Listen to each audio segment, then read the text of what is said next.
नमस्कार साथियों, अगर आप भी रेलवे के किसी भी एग्जाम का तैयारी कर रहे हैं, खास करके अगर आपका आरपीएफ एसआई का पेपर 9, 12 और 13 दिसंबर को होने वाला है तो ये वीडियो आपके लिए है।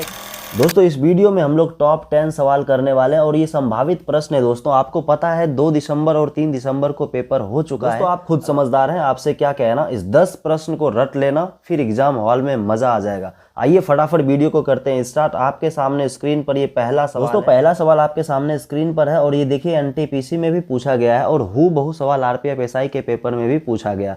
दोस्तों, रैंकरिंग वाला सवाल सभी शिफ्ट में पूछा गया, इसलिए इसे ध्यान से करके जाना। यहाँ पे देखिए रैंकरिंग है, सवाल में थोड़ा सा मिसप्रिंट है। मैं यहाँ पे सवाल लिख देता हूँ 1.45 और यहाँ पे रैंकरिंग है प्लस 0.312। इसमें 1-2 पे रैंकरिंग है दोस्तों, उसके बाद प्लस 1.112 और यहाँ पे 2 पे सिर्फ रैंकरिंग है, 2 पे सिर्फ रैंकरिंग है दोस्तों। तो अब आपको इसको सॉल्व करना है। कैसे करेंगे देखिए, ध्यान से देखिए। 1 है, यहाँ पे 1 वाले को अलग कर लेते हैं हम लोग पहले ही। 1 प्लस 4 5, यहाँ पे दोनों पे रैंकरिंग है दोस्तों, तो क्या करेंगे 4 5 और रैंकरिंग के बदले नीचे क्या लिखते हैं हम लोग 9। दोनों अंक पे रैंकरिंग था तो इसलिए 9 लिख दिए।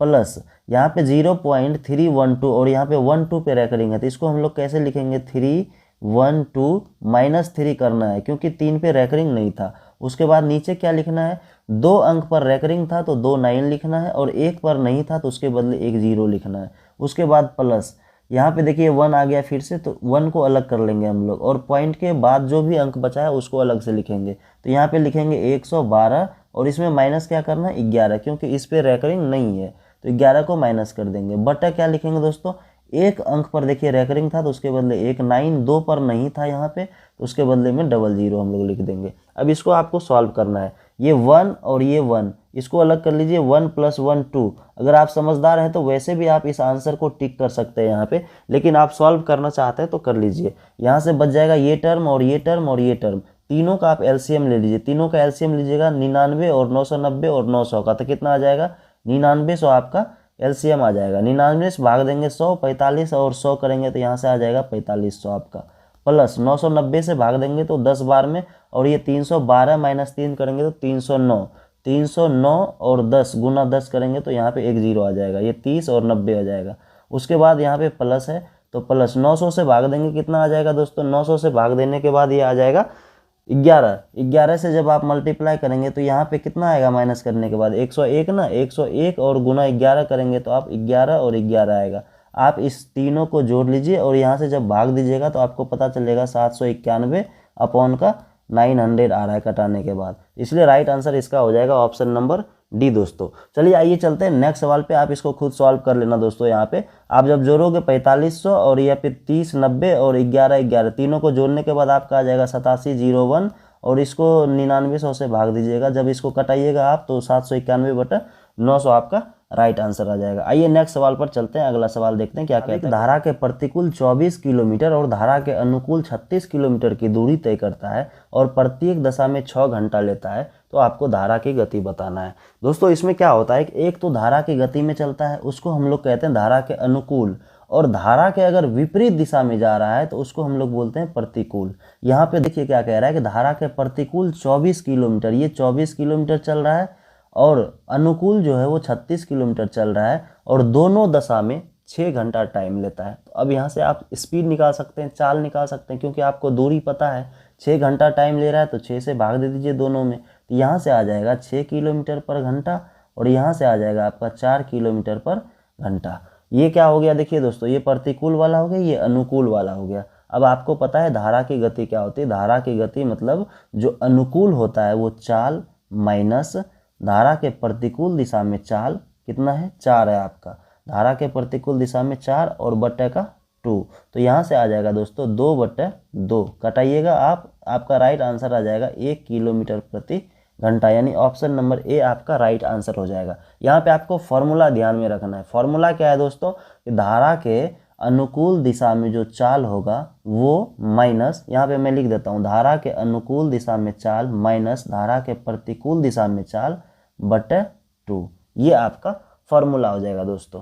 चलिए फिलहाल चलते हैं अगले क्वेश्चन की तरफ। दोस्तों, अगला सवाल कह रहा है कि एक नाविक धारा के प्रतिकूल 100 किलोमीटर की दूरी तय करने में 16 घंटे का समय लेता है, जबकि धारा के प्रवाह के साथ समान दूरी तय करने में 10 घंटे का समय लेता है। धारा की गति बताइए। दोस्तों सेम सवाल है, आपको धारा की गति निकालना है और आपको पता है धारा की गति बराबर फॉर्मूला क्या होता है, धारा के अनुकूल दिशा में चाल माइनस धारा के प्रतिकूल दिशा में चाल बटे का 2। अब यहाँ से कैसे निकालेंगे, अनुकूल अगर निकालना होगा चाल, देखिए यहाँ पे धारा के प्रवाह के साथ मतलब उसके अनुकूल चल रहा है, यानी 100/10 यहाँ से कटाइएगा आप 10 किलोमीटर पर घंटा हो जाएगा। ये आपका एक चाल निकल गया। और प्रतिकूल निकालना होगा तो कैसे निकालेंगे, 100 में भाग देंगे 16 से और 4 से कटा देंगे ये 25 और ये 4 बार में, मतलब 25/4 किलोमीटर पर घंटा। अब यहाँ से आप इस फॉर्मूला पे पुटअप करना और आपका राइट आंसर आ जाएगा। इस सवाल का जवाब कमेंट बॉक्स में देना, ठीक है। चलते हैं फिलहाल अगले क्वेश्चन के लिए। दोस्तों अगला सवाल क्या कह रहा है कि टोटे साइकिल से चर्च जाता है और कार से शुरुआती बिंदु पर वापस आता है। ध्यान से पढ़ना सवाल को, ये आरपीएफ एसआई में पूछा गया दोस्तों, अगर आप समझदार हैं तो खुद समझ लेना।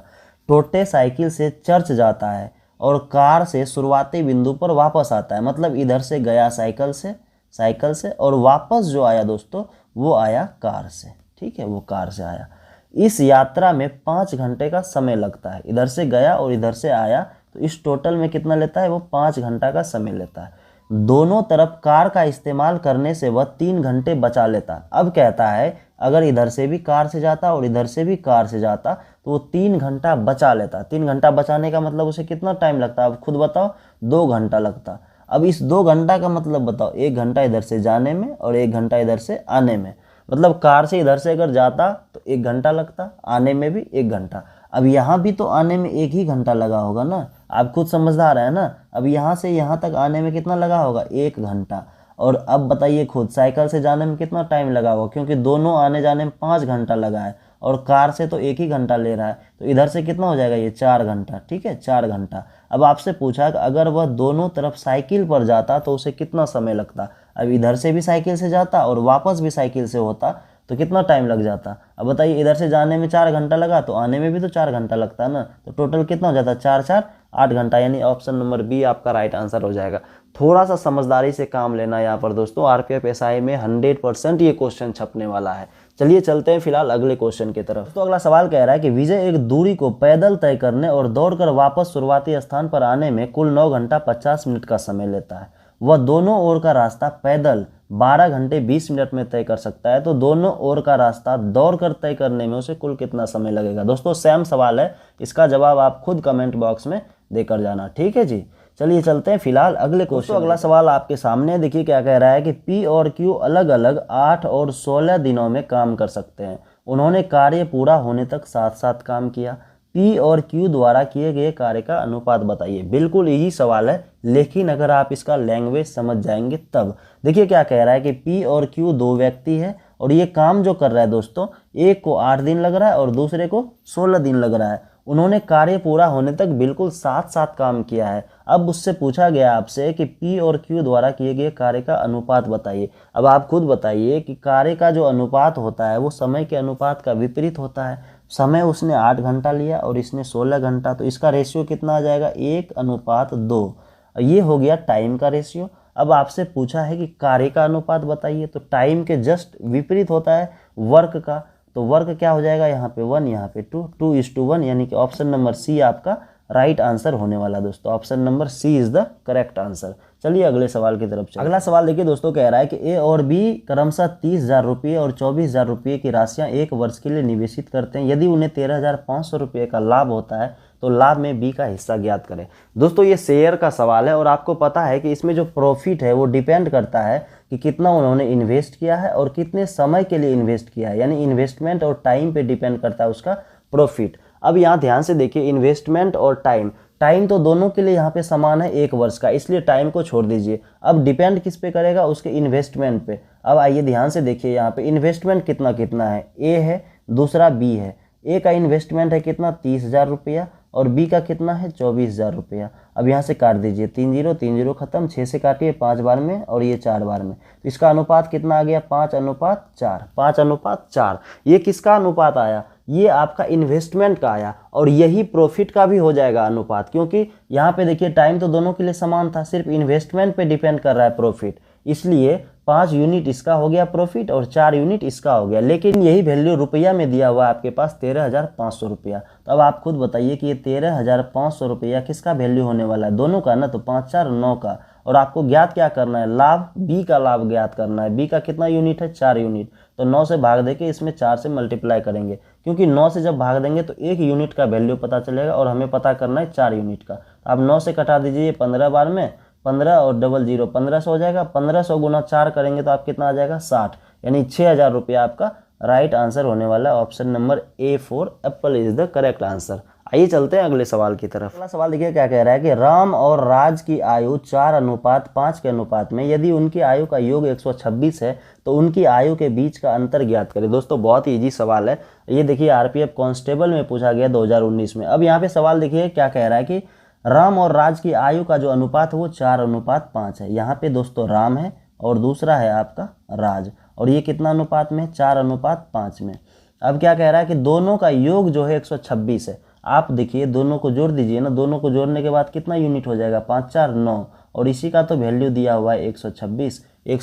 अब यहाँ से 1 यूनिट का वैल्यू ज्ञात कर लीजिए। भाग देने के बाद पता चलेगा कि 14 बार में पूरा कट जाएगा, तो यानी 1 यूनिट का वैल्यू कितना हो गया, 14। अब आप देखिए खुद, उनकी आयु के बीच का अंतर ज्ञात करें। अब यहाँ से देखिए अंतर कितने का है, कितने यूनिट का, 1 यूनिट का। तो अब आपको पता भी चल गया है 1 यूनिट का वैल्यू कितना हो जाएगा, 14 वर्ष। आपका राइट आंसर हो जाएगा ऑप्शन नंबर डी, 14 वर्ष। आइए चलते हैं अगले सवाल की तरफ।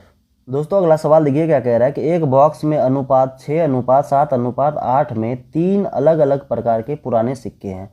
पुराने सिक्के के मूल्य क्रमशः 1 रुपया, 5 रुपया और 10 रुपया है। यदि बॉक्स में सिक्के की कुल मूल्य 847 रुपये हो तो 10 रुपये के सिक्कों के मूल्यों की संख्या आपको ज्ञात करना है। दोस्तों आरपीएफ एसआई में पूछा गया 2019 में, और इस बार भी रिपीट हुआ है ये सवाल। एनटीपीसी में भी भर भर के पूछा जाता है, इसलिए ये सवाल जो है बहुत ही ज़्यादा इंपॉर्टेंट है दोस्तों। और इस सवाल को करने का तरीका देखिए, एकदम शॉर्ट तरीका हम लोग देखेंगे। कैसे करेंगे, सबसे पहले हम लोग लिखेंगे अनुपात को 6:7:8, और ये किसका अनुपात है, तो ये 1 रुपये का था और ये 5 रुपये का और ये 10 रुपये का। अब आप खुद देखिए यहाँ पे इसका मूल्य कितना हो जाएगा। अगर 1 रुपये का 6 सिक्का हो तो कितना रुपये हो जाएगा, 6 रुपया।